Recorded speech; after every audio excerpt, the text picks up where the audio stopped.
Hello मेरे प्यारे बच्चों, आप कैसे हो? मैं आशा करता हूं कि आप बहुत अच्छे होंगे और आपकी तैयारी बहुत अच्छे से चल रही होगी। आज मैं आपके सामने फ्लूइड मैकेनिक्स की जो भी एसएससी जेईई मेंस में जो आपको प्रॉब्लम आ रही है, उस प्रॉब्लम को दूर करना चाहता हूं। जब हम मेंस एग्जामिनेशन की कॉपियां देखते हैं तो कई कॉपीज़ में बहुत अच्छा लिखा हुआ होता है, कई कॉपीज़ में बहुत अच्छा नहीं लिखा हुआ होता है। और कौन सा टॉपिक इंपॉर्टेंट होता है, कौन सा टॉपिक के पूछने की प्रोबेबिलिटी एग्जाम में ज़्यादा होती है, उनके बारे में मैं आपको बताऊंगा। अगर हम फ्लूइड मैकेनिक्स में जो चैप्टर्स को देखना स्टार्ट करें कि पहला चैप्टर होता है फ्लूइड प्रॉपर्टीज़। फ्लूइड प्रॉपर्टीज़ से क्वेश्चंस पूछे जाते हैं।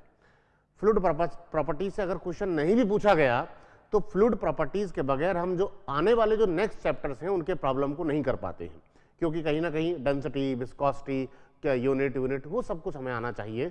तो यहाँ से अगर मेंस एग्जामिनेशन में क्वेश्चन बनाऊं और क्वेश्चन एग्जामिनर बनाएगा तो वो विस्कोसिटी से ज़्यादा क्वेश्चन बनने की प्रोबेबिलिटी ज़्यादा होती है कि विस्कोसिटी से क्वेश्चन ज़्यादा पूछे। और भी टॉपिक से क्वेश्चन पूछ सकता है, जैसे कैपिलरी एक्शन, कैपिलरिटी, इनसे प्रॉब्लम पूछ सकता है। उनसे पूछ लेगा मरकरी भरा हुआ है या फिर वाटर भरा हुआ है, उसके साथ कितना हाइट जाएगा, कितना हाइट नहीं जाएगा, किस तरह से एंगल बन रहा है, उन सभी को क्वेश्चन पूछ सकता है मेंस एग्जामिनेशन में, या इसका प्रूवमेंट पूछ सकता है।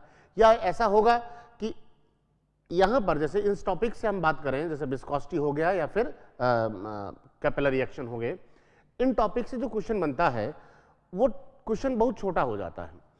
तो अगर एग्जामिनर ने उसको 15 या 20 मार्क्स में पूछ लिया तो आपको उसको कैसे करना, जैसे उन्होंने छोटा सा एक न्यूमेरिकल दिया, आपने न्यूमेरिकल करके छोड़ दिया तो वो सही नहीं है। आपको क्या करना है, अगर छोटा न्यूमेरिकल है तो उस पर जो फॉर्मूला आप यूज कर रहे हो, कहीं ना कहीं उस फॉर्मूले को प्रूफ करके ही आपको उस पर वैल्यू पुट करनी होगी। अगर वो 15-20 मार्क्स का है, 5-7 मार्क्स का है तो आप डायरेक्ट यूज करो, कोई समस्या नहीं है। दूसरा चैप्टर है pressure and its measurement, buoyancy and flotation. जैसे दूसरे चैप्टर में ये बोल रहा हूं, आप इसको अलग अलग चैप्टर से भी पढ़ते होंगे। तो प्रेशर एंड इट्स मेजरमेंट से क्वेश्चन प्रेशर मेजरमेंट से पूछा जा सकता है, बायोंसी फ्लोटेशन से कोई प्रॉब्लम पूछा जा सकता है, या फिर जो मेन जो यहां से प्रॉब्लम पूछा गया है और पूछा जाता है, जो बन सकता है ज्यादा, वो है स्टेबिलिटी ऑफ सबमर्ज बॉडीज और स्टेबिलिटी ऑफ फ्लोटिंग बॉडीज में मेटा सेंटर हो गया, मेटा सेंट्रिक हाइट हो गया, एटसेट्रा। ये प्रॉब्लम बन सकते हैं। मतलब इस टॉपिक में मेन क्या हो गया, स्टेबिलिटी ऑफ सबमर्ज बॉडीज और स्टेबिलिटी ऑफ फ्लोटिंग बॉडीज से प्रॉब्लम बन सकता है।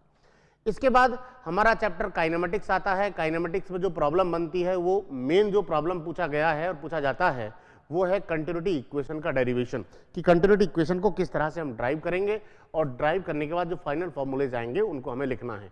वो कहते हैं drive the continuity equation briefly. इस तरह से प्रॉब्लम दे देता है 20 नंबर का, 15 नंबर का, तो हमें कंटिन्यूटी इक्वेशन को ड्राइव करना होगा। फिर इसके बाद जो टॉपिक स्टार्ट होता है वो है डायनेमिक्स। डायनेमिक्स से खूब क्वेश्चन पूछे जाते हैं, जो अभी तक क्वेश्चन पूछे गए हैं डायनेमिक्स से खूब क्वेश्चन पूछे गए हैं। जैसे बर्नौली इक्वेशन का जो प्रूवमेंट है वो पूछ लिया, बर्नौली इक्वेशन की अजम्पशंस के साथ कोई एक फार्मूले से कोई क्वेश्चन पूछ लिया, या फिर बर्नौली इक्वेशन पर बेस्ड कोई न्यूमेरिकल पूछ लिया, जैसे पाइप से, किसी पाइप से फ्लो हो रहा है, दूसरे एंड पर वेलोसिटी निकालना है, प्रेशर निकालना है, इस तरह से प्रॉब्लम पूछ सकता है। या फिर आपसे ड्राइव करवा सकता है फ्लो मेजरमेंट डिवाइसेस में, जैसे बेंचुरीमीटर का प्रूवमेंट, बेंचुरीमीटर के डिस्चार्ज का फॉर्मूला प्रूव करवा सकता है, ऑरिफिस मीटर के डिस्चार्ज का फॉर्मूला प्रूव करवा सकता है। ये खूब क्वेश्चन पूछे जाते हैं। अब रही बात नेक्स्ट चैप्टर की, जैसे डायमेंशनल एनालिसिस। डायमेंशनल एनालिसिस से भी एसएससी में क्वेश्चन पूछे गए हैं, भले सिलेबस में मेंशन ना हो, लेकिन डायमेंशनल एनालिसिस से भी सिविल में खूब क्वेश्चन पूछे गए हैं। जैसे प्रीवियस ईयर के आप पेपर देखोगे तो क्वेश्चन पूछे गए हैं। तो डायमेंशनल एनालिसिस से दो प्रॉब्लम बनती हैं। एक तो फंडामेंटल डायमेंशन निकलवाना, फंडामेंटल फॉर्मूलेज बनाना, जैसे ड्रैग फोर्सेस का या फिर वेलोसिटी का या फिर टाइम ऑफ ऑसिलेशन का, इस तरह से प्रॉब्लम पूछ सकता है। ये अलग अलग चीज़ की फंक्शन है, तो फंक्शनलिटी के साथ हम उसमें प्रूव कर सकते हैं, आसानी से फॉर्मूला निकाल सकते हैं। दूसरा होता है फंडामेंटल रिलेशनशिप, ये तो पहला हो गया। दूसरा होता है मॉडलिंग एंड सिमिलिट्यूड स्टडीज, मतलब मॉडल और सिमिलिट्यूड स्टडीज से अगर आप इससे आने वाले प्रॉब्लम को फेस करना चाहते हैं, देखना चाहते हैं कौन सा होगा, तो दो ही मॉडल लॉ हैं, फ्रॉड मॉडल लॉ और रेनॉल्ड्स मॉडल लॉ।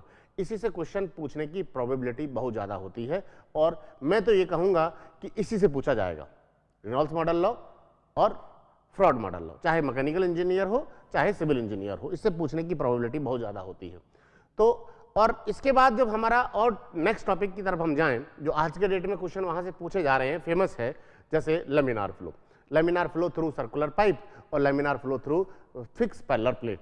तो laminar flow through circular pipe से हेड लॉसेस पूछ सकता है, या फिर आपसे शियर स्ट्रेस पूछ सकता है एट द वॉल। ये प्रॉब्लम बन सकते हैं और आसानी से पूछे भी जाते हैं। बहुत सिंपल प्रॉब्लम बनते हैं। अगर आप बेसिक्स को स्ट्रॉन्ग करते हो तो प्रॉब्लम को सॉल्व करने में आपको कोई प्रॉब्लम नहीं होगी। ऐसे प्रॉब्लम पूछे जाते हैं। जैसे आज के डेट की अगर हम बात करें, आज के डेट का जो फैशन बन गया है एसएससी का प्रीवियस ईयर का, जैसे सिविल इंजीनियरिंग में लगातार हाइड्रोलिक मशीनरी से क्वेश्चन पूछे जाने लगे हैं, हाइड्रोलिक मशीनरी और ओपन चैनल से। तो आप हाइड्रोलिक मशीनरी को जो बच्चे छोड़ के जाते थे वो छोड़ना नहीं है। हाइड्रोलिक मशीनरी भी उतना ही इंपॉर्टेंट है जितना फ्लूइड मैकेनिक्स है। ओपन चैनल भी उतना ही इंपॉर्टेंट है जितना हाइड्रोलिक मशीनरी और फ्लूइड मैकेनिक्स है। तो हाइड्रोलिक मशीनरी, ओपन चैनल को भी आपको बहुत प्यार से करके जाना है, जिससे कि आप अपना अच्छा मार्क्स ऑब्टेन कर पाओ, आपके सिलेक्शन की श्योरिटी को बढ़ाओ और आपका सिलेक्शन होगा। उसमें आपसे ज़्यादा खुशी हमें होगी, आपके माँ बाप को खुशी होगी, आपसे ज़्यादा खुशी हमें होगी। जोनटेक गर्व महसूस करेगा जब आपका सिलेक्शन होगा। तो मेरा आपसे बस यही अनुरोध है कि आप लगातार अपनी स्टडी से बने रहें और अच्छे से तैयारी करते रहें, हर सब्जेक्ट को ब्रीफली पढ़ें। दूसरा ये है कि सब्जेक्ट को इस तरह से बांट के पढ़ें कि एक सब्जेक्ट दूसरे सब्जेक्ट से कोरिलेट हो रहा हो। तीसरा मेन कंसर्न जो है वो ये है कि जब आप फुल लेंथ पेपर देते हो तो फुल लेंथ पेपर में सबसे बड़ा कंसर्न क्या आ रहा है, जब हम कॉपियों को चेक करते हैं सबसे बड़ा कंसर्न ये होता है कि बच्चा अटेम्प्ट नहीं कर पा रहा है। जितना ज्यादा आप अटेम्प्टिंग पावर को बढ़ाओगे उतना आपके लिए फायदा होगा। भाई देखो, अगर जैसे बाई चांस मैं कॉपी चेक कर रहा हूं, फॉर एग्जांपल आपने कुछ लिखा ही नहीं तो नंबर कहां दूंगा, आपने कुछ लिखा ही नहीं तो नंबर कहां से दूंगा। आप कुछ लिखोगे तो प्रोबेबिलिटी बनती है कि मैं नंबर दूं। अगर आप लिखोगे नहीं तो किस तरह से नंबर मिलेंगे भैया। खाली है तो खाली कॉपी का, और एक टीचर के माइंड पर इंपैक्ट भी खराब जाता है जो चेक कर रहा है कि सारे क्वेश्चन खाली छोड़ दिए। अगर आपने बहुत अच्छे से लिखा और 2 ही क्वेश्चन करके आए तो 120 मार्क्स से ज़्यादा नहीं मिल सकते, 60 मार्क्स का क्वेश्चन होता है। इसलिए आप ज़्यादा से ज़्यादा अटेम्प्ट करें, अननेसेसरी लिखे नहीं। एग्जामिनर ने पूछा कुछ और है, तुम कुछ और लिख रहे हो, अपना ज्ञान बांट रहे हो, कुछ ऐसा नहीं करना। जो एग्जामिनर ने पूछा बस उसी के बारे में आपको बताना है। तो इसलिए मेरा आपसे दोबारा यही कहना है कि अटेम्प्टिंग पावर को बढ़ाएं। जितना ज़्यादा अटेम्प्ट करोगे वो आपके लिए बेनिफिशियल रहेगा। और रही बात जोनटेक की टेस्ट सीरीज की, जोनटेक की टेस्ट सीरीज में हम जो पेपर बनाते हैं उस पेपर का लेवल कहीं ना कहीं थोड़ा बहुत ऊपर रखते हैं हम एसएससी के, जो एसएससी का एग्जाम होने वाला है उससे। क्यों? क्योंकि हम अगर लेवल डाउन करेंगे तो फिर क्या मतलब है, आप कैसे अपने आप को जज कर पाओगे। हम अगर पेपर को बहुत सिंपल बना देंगे तो हमें मालूम नहीं होगा, और सिंपल क्वेश्चन करने से सिलेक्शन थोड़ी होता है। जितना हम हार्ड पेपर बनाएंगे, हार्ड का मतलब ऐसा नहीं कि बहुत ज़्यादा हार्ड बना दिया, ईएससी लेवल का, गेट लेवल का पेपर बना दिया, नहीं, एसएससी लेवल का ही होगा। लेकिन जो क्वेश्चन पूछा जाता है एसएससी में उससे थोड़ा सा ऊपर, जिससे कि आप वहाँ जाकर आपको कोई नया नहीं लगे, सारे क्वेश्चन देखे दिखाए से लगे। दूसरा समस्या क्या है कि आप को जो पेपर मिलेगा उस पेपर को हम थोड़ा सा लेंदी कर रहे हैं। जो मेन पेपर होगा वो लेंदी नहीं होगा इतना, लेकिन हम पेपर को थोड़ा सा लेंदी कर रहे हैं। लेंदी करने का कारण ये है कि आप यहां पर इस पेपर को अगर अटेम्प्ट करना सीख गए 2 घंटे में, तो जो मेन पेपर होने वाला है उसके अटेम्प्ट करने में आपको कोई समस्या नहीं होगी, क्योंकि क्वेश्चन आसानी से हम कर चुके हैं, अटेम्प्ट आसानी से कर चुके हैं और अटेम्प्टिंग करने में कोई समस्या है नहीं। तो मेन एग्जाम में कोई समस्या हमें आने वाली नहीं है। इसलिए यहाँ पर जो टेस्ट सीरीज पर विशेष फोकस दें। बहुत सारे बच्चे टेस्ट सीरीज देते हैं, बहुत बच्चों के अच्छे नंबर भी आते हैं, कुछ बच्चों के खराब नंबर भी आते हैं।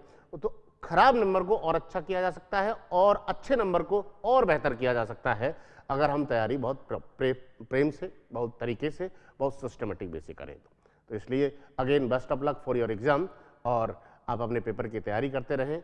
आपका पेपर होगा, अच्छे से होगा, आपका सिलेक्शन होगा, ये मैं भगवान से दुआ करता हूँ और आपसे आशा करता हूँ कि आप अच्छा परफॉर्म करोगे। Thank you.